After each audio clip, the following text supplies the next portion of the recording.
What do you say? What do you say, followers? How are you? Eric A. Cinotti, Eric Andrew Cinotti, the Cinotti, coming at you right here in a mobile vehicle in your neighborhood. How you doing today? How is everybody? Happy Thursday. For my college people, it's ladies' night. And if you're a lady, it's men's night. It could be whatever night. It's your night. It's anybody's night. So anyway, I hope you watched the show on Monday. As always, you can find me everywhere, and I mean everywhere. But I wanted to have a conversation today. Let's talk about how you feel about yourself. How do you feel about yourself? Kind of a thing that I followed before, but we're going with it again. Where do you feel that you are in life? Where do you feel you want to be? Where do you want to go? What have you accomplished this far?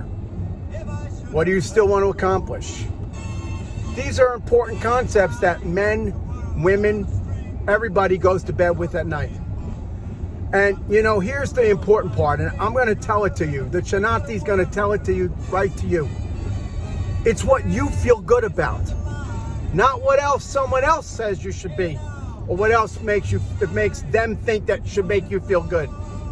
If you're happy being a mom, and that's what makes you happy, and that's what you are, then you're a mom. Be a successful mom. Be the best one you could be. And that's great. If you're a lawyer, be the best lawyer you could be. If you're a father, whatever you are, be the best you can be. That's all you could do. You can't do things that are not within your power. That's just unreasonable, unrealistic, and you know, it's just not going to happen. And that's okay. That's okay, because we fail. We're humans. We fail. I fail. I've failed a lot of things. But you know what? I succeed, and I'm a winner at a lot of things, at more than I fail. And you know what, ladies and gentlemen?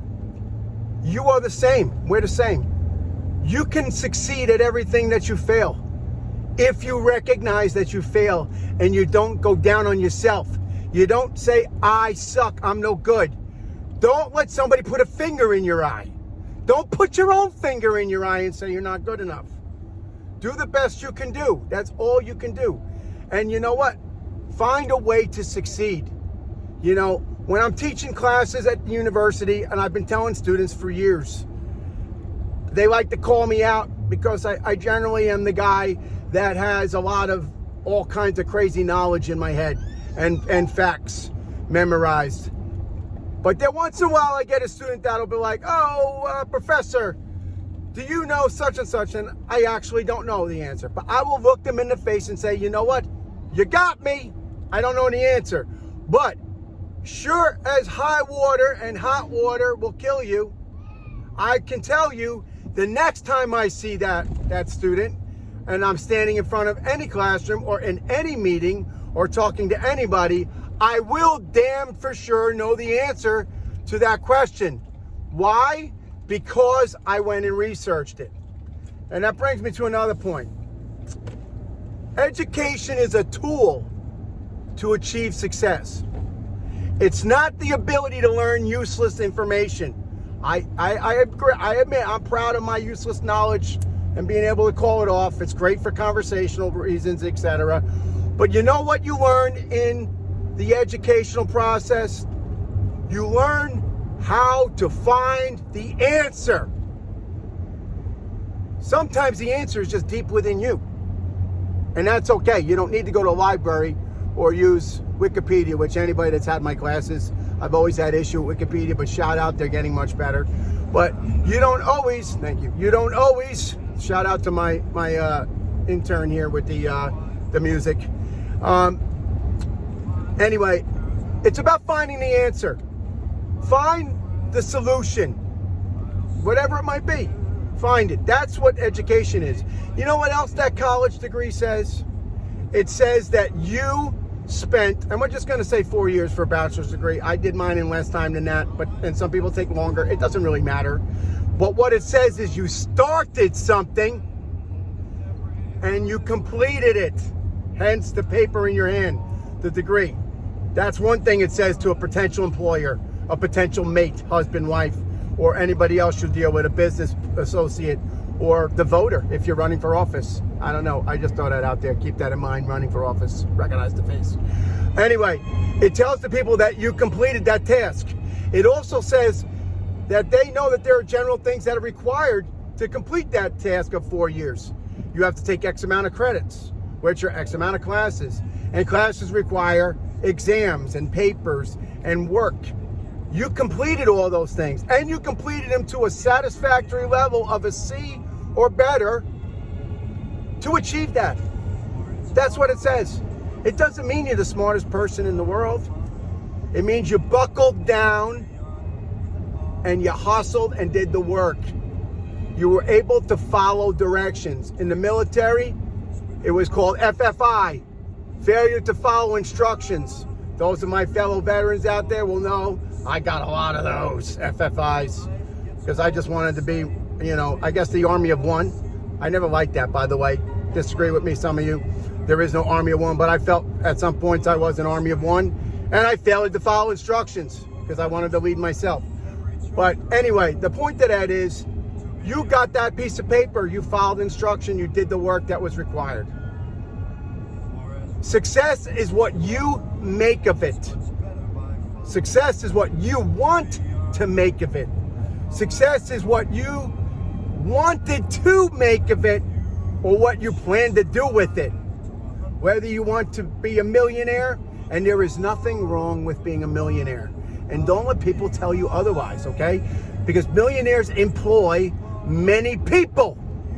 And those people get jobs and medical benefits and support their families by that millionaire. And he or she pays taxes, which provides social programs and infrastructure. There's nothing wrong with being a millionaire, okay? There's nothing wrong with being a laborer. I mentioned it in my show. If you watch my show, getting dirt under your nails. Clean your nails though, gentlemen, clean your nails. But there's nothing, a hard day's work could be whatever it is. I've had some disputes with family before because I can do labor work. It's not what I like to do. But you know what? I can sit down and write 100 pages in 4 hours, and many people know that. And I can stand up. This conversation here is unscripted. I don't script my shows.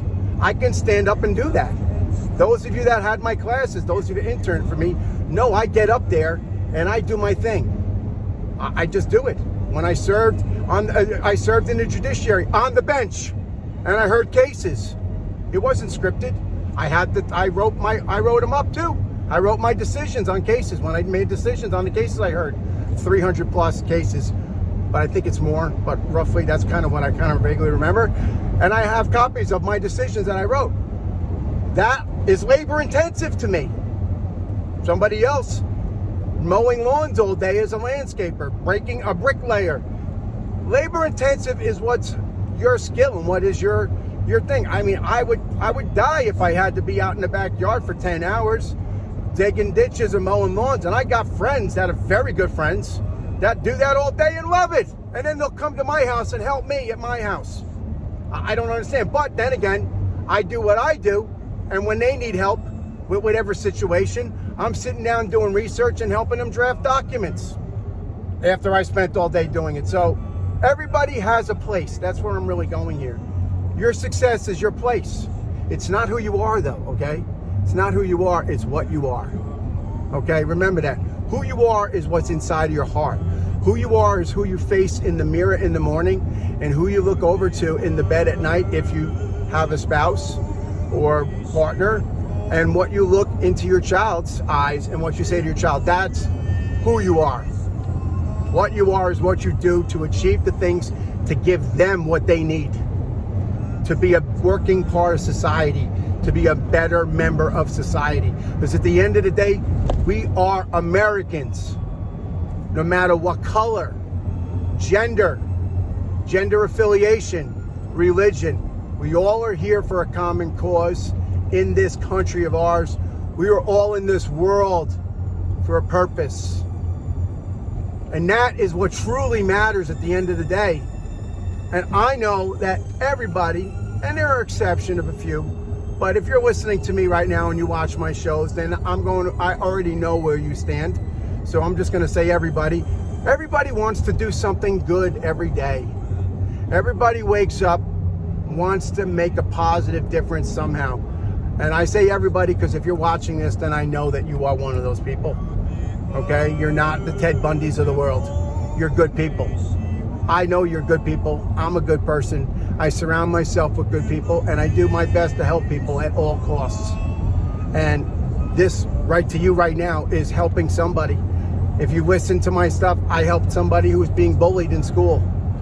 I do that. I want you to do that. I want you to listen to me and be motivated. I want you to come and watch my show. I want you to learn. I want you to send the emails. Thank you for the many emails. Thank you for the emails. I'm trying my best to respond, but I do read and I try to mimic stuff on the show that people have asked for. But honestly, we all want to make a difference. I mean, otherwise, what are we here for? I don't want to get all philosophical with you, but what do we want to do? I mean, I don't know. We're here. I want to believe we have a purpose in here, right? You know, I went to Catholic school, and I'm not preaching the Bible. I went to Catholic school. I learned a lot of great values. I think it made me a caring person. It actually, believe it or not, opposite and contrary to what many believe, it gave me an open mind. I know Sister Regina Mariam did not put things in our heads that we didn't need to know, that were not positive or were not important enough that I needed to know about it at a young age. K-band. She made sure that I knew the things that are important in life. We didn't discuss things that I didn't know, and it made me a better person for that. I surround myself with all types of people, all types of religions. I have somebody that is on the payroll for us who is a Muslim and happens to be black. I really, really like him. Shout out. I'm not going to say his name, but he watches every day. And I will be talking to him in a little bit. But he's a Muslim and black. And I think he's great. I think he's great. I don't care that he's Muslim. We have some great, him and I call him Mook, so I can say that this way when he watches it. He has another name amongst his friends. I call him Mook. Anybody that knows, I give a name to my people. So Mook, when you listen to this, you'll say I'm talking about you right now when you're not with me. Mook and I have some fabulous philosophical conversations. Him growing up black in the inner city, but in the north like me, not far from me, knowing of people we have mutual people we know, and he's Muslim. We have some fascinating philosophical conversations when we're together, but we never hate on each other. And at the end of the day, Mook and I, and Mook, you know I'm right. If you want to be on air, I'll bring you on. We can talk. We can have a conversation. Maybe we can help ease the tensions amongst people. Honestly, maybe you and I can do that, Mook. At the end of the day, we believe in our heart as human beings the same principles, regardless of how we got there. He's a black Muslim. I'm an Italian Catholic. At the end of the day, how we get to where we are doesn't really matter. We believe in the same thing. At the end of the day, we both want to see each other successful, and we both want to make a difference. He wants to make a difference in his community. He wants to work hard with me and better himself. He wants to make a difference for his family, and he's a good person. And I have a whole slew of people like that. I'm just calling Mook out right now, but it's true. I have a whole slew of them. I'm still looking for more people on my staff. We have added more people, but we're continuously adding more people. Please reach out and let us know if you're interested. There'll be some new emails. We have new web addresses as well for the different subsidiaries. I've been quite successful with the day trading people. I'm thinking I want to talk about that at some point. I'm finding it fascinating. But yeah, I've rambled on long enough. Bottom line is I want you to look at yourself and say, I am a good person, and I want to be a great person, and I'm going to do all the necessary things to be that great person. And that is whatever you need to do to be great. not what someone else tells you you need to do to be great. I am here for you. Thank you for your support. Thank you for your loyalty. Thank you for my numbers increasing every week. I will be here for you. Watch me live on Monday. Pay attention. Look around. I'm going to be doing stuff, a lot more stuff. Enjoy your weekend. Don't drink and drive. Drink responsibly. Don't do drugs, people. But you know what? Be kind. Look at the person next to you. Make sure they're safe. And always be chivalrous. The Cinotti, Eric A. Cinotti says, see you Monday night.